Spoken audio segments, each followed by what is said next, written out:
Loneliness can feel like an inevitable burden as we age, but it is not your destiny.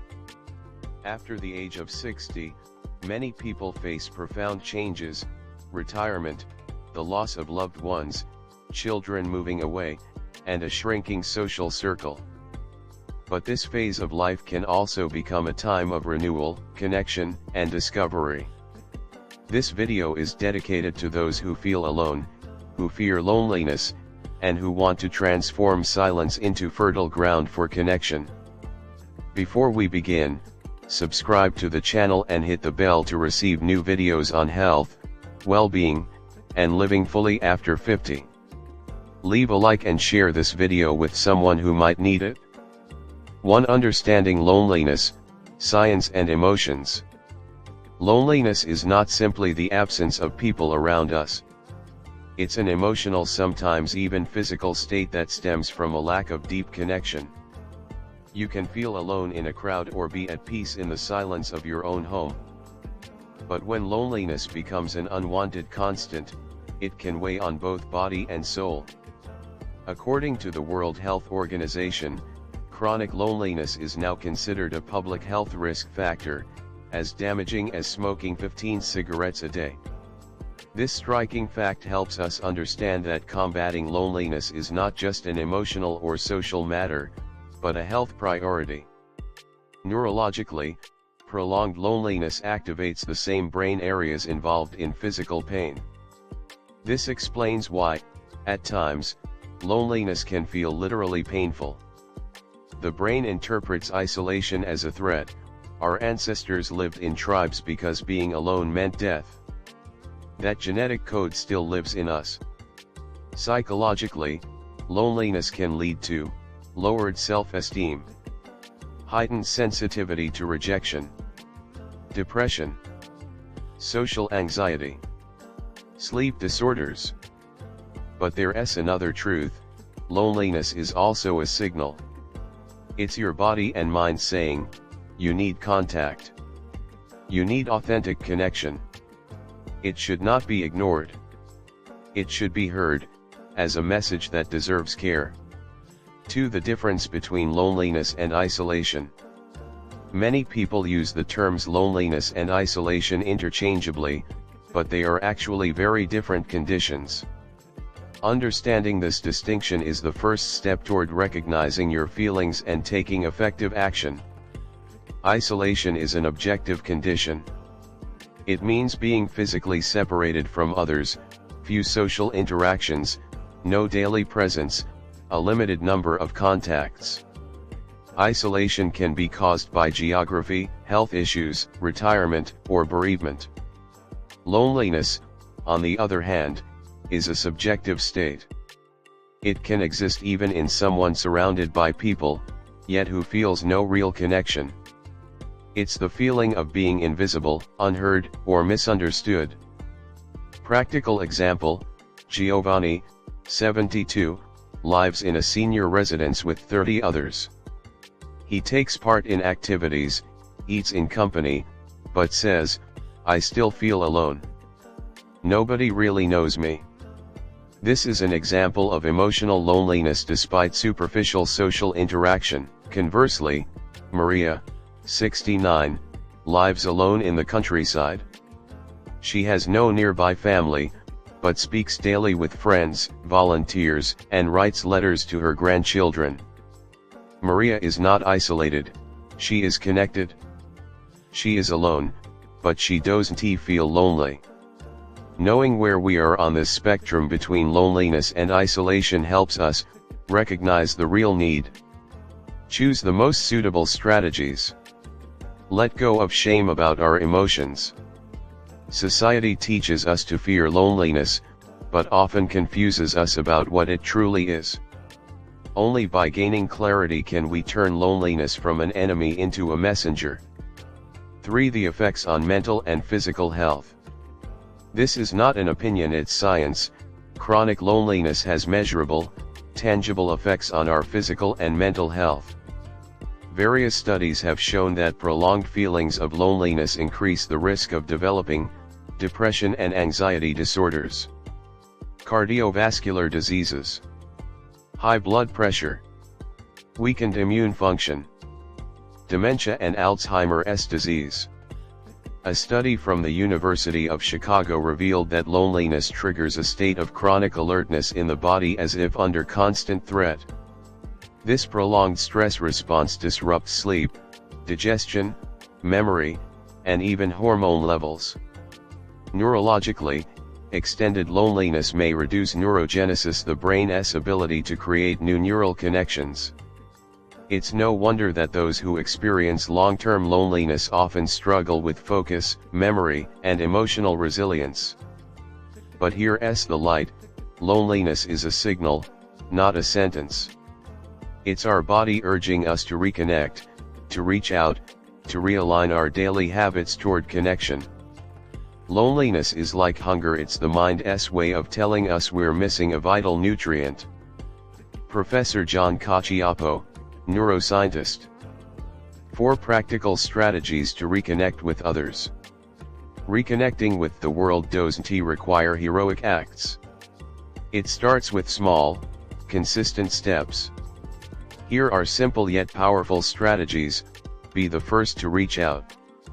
A message, a call, even a postcard. Make the first move. Join a class. Pottery, yoga, creative writing. Learning brings new people into your circle. Volunteer. Helping others reinforces your own sense of purpose and belonging. Speak to neighbors. A smile in the hallway might be the beginning of something more. Engage in online groups for 60+. Forums, Facebook groups, virtual book clubs. Community is just a click away. Remember, you don't need many relationships. You just need one authentic one. 5. Cultivating a relationship with yourself. There's a kind of loneliness that comes from within even when surrounded by people. Often, reconnecting with the world begins by reconnecting with yourself. Ways to strengthen your self-relationship: listen to yourself. Ask daily, how am I, really? Write it down. Journaling is a form of soulful conversation. Slow down. In slowness, we find the space to feel. Revive old passions. Music, walking, painting. Return to what once lit you up. Forgive yourself. For mistakes, delays, missed expectations. Self-compassion is timeless. Silence can become companionship. Introspection can become a bridge. 6. Community, new relationships, and support networks. One of the most effective ways to overcome loneliness is to create new bonds with those navigating similar experiences. Communities are not only physical spaces, they are emotional sanctuaries where we can feel seen, held, and valued. Why communities matter: they offer belonging, a core psychological need. They foster social routines that reduce isolation. They encourage intergenerational exchange, bringing vitality and purpose. Explore local options: senior centers, walking groups, cultural associations, shared gardens, neighborhood libraries. Don't underestimate the power of the local network. Sometimes it begins with having your coffee in the same cafe each morning. Faces become familiar. Smiles become greetings. A simple ritual becomes a link. Digital tools also provide extraordinary opportunities. Online communities for over 60s. Video calls with loved ones. Virtual classes and clubs. Building new relationships requires openness. No need for grand speeches, just a smile, a question, a "can I sit here?" Connections don't happen by chance. They're built, one small gesture at a time. Up next, real-life stories of people who found new meaning in connection after 60. 7 real stories of social renewal after 60. Stories inspire us. They show us that what feels impossible may simply be something we haven't done yet. After 60, many assume that social life declines, that it's too late for new friendships or connections. But reality tells a different story, people rediscovering joy, purpose, and belonging when they thought their best years were behind them. Franca, 67. After losing her husband, Franca went through months of deep isolation. "I didn't want to leave the house," she recalls. One day, on a whim, she signed up for a pottery class. "I was terrified the first day. Now, those women are like sisters. We laugh, we talk, we create. I feel alive again." Pietro, 73. A retired teacher, Pietro fell into a lonely routine post-retirement.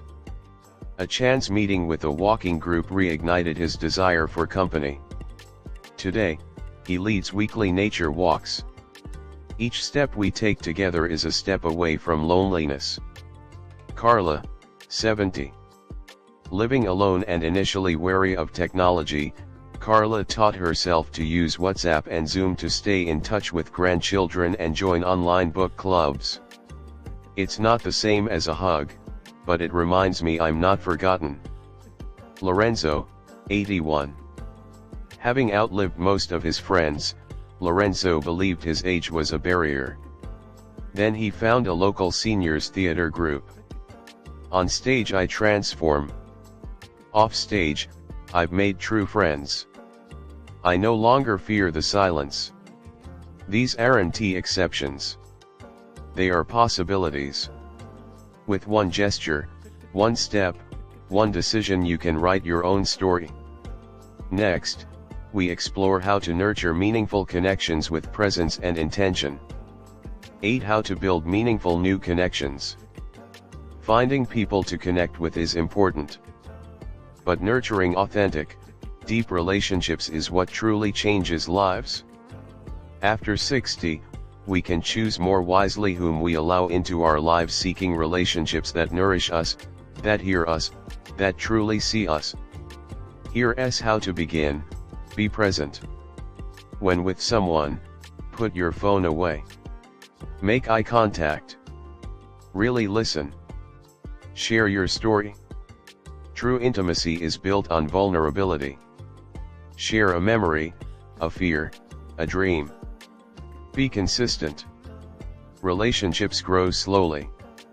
A message, a coffee, a birthday card, small gestures repeated over time build lasting bonds. Express gratitude. Say thank you for being there, with a smile or a thoughtful word. Gratitude deepens connection. Step outside your comfort zone. The people most aligned with you might be in unexpected places. Try something new. Accept an invitation. Say yes. And if someone doesn't reciprocate, don't take it personally. Every relationship is a meeting of two worlds. Not all will last, but every attempt plants a seed. Building relationships after 60 isn't impossible, it's just different. It takes more intention, but also offers more freedom. You no longer need to please everyone. You get to choose who you build with. And that is power. In the next chapter, we discuss a topic that's often left unspoken: living alone without feeling lonely. Because physical solitude doesn't have to be a curse, it can be a gateway to peace. 9. Living alone without feeling lonely. Living alone is an increasingly common reality, especially after 60. But living alone does not have to mean feeling lonely. In fact, it can become a space of freedom, autonomy, and deep self-connection if lived intentionally. Physical solitude is not an enemy. It can be a sacred space where you rediscover the pleasure of your own company. Small orange diamond: learn to enjoy your own presence. Many fear silence, but it's in silence that we often find the most meaningful answers. Small orange diamond: create daily rituals. Make your breakfast with care, play music while you cook, read books that nourish you. Treat your daily life as an act of love. Small orange diamond decorate your space for you. Surround yourself with things that speak to your soul, calming colors, comforting items, inspiring visuals. Your home should embrace you. Small orange diamonds speak aloud.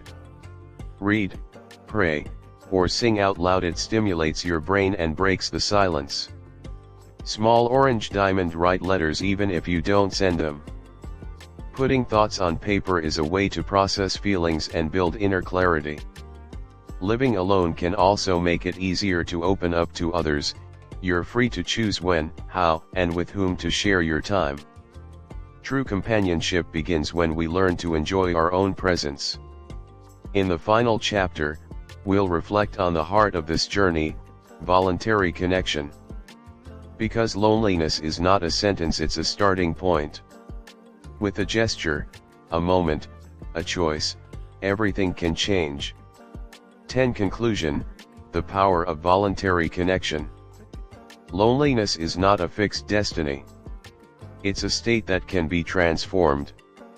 We may not be able to control everything: time, loss, aging, but we can always choose how we respond. Connection to others, to ourselves, to what gives our life meaning is a voluntary act. Not always easy. Not always quick. But always possible. Every act that draws us out of isolation, a phone call, a walk, a letter, a heartfelt smile, is a seed. Even if it seems small. Even if the result is not immediate. Something inside you shifts. The mind softens. The heart warms. The body finds peace. One conversation. One gesture. One kind word. You don't need to do everything. Just do one true thing. Today. Now. The deepest connections are born not when we wait to be saved, but when we look around and choose to save one another. Remember, loneliness may knock, but you decide whether to open the door. And above all, you are not alone. Even now, thousands of others are making the same choice to live with courage, openness, and a heart ready to relate. You are not late. You are right on time. And in this time, every day is a good day to begin again. If these words have spoken to you, share this video with someone you love. Leave a comment below. What small step will you take today to reconnect? And if you haven't already, subscribe to the channel and activate the bell. Each week, we bring you new content to support this beautiful adventure of rebirth after 60. We'll see you in the next video, and until then, remember, loneliness is not your destiny, it's the point from which a new life can begin.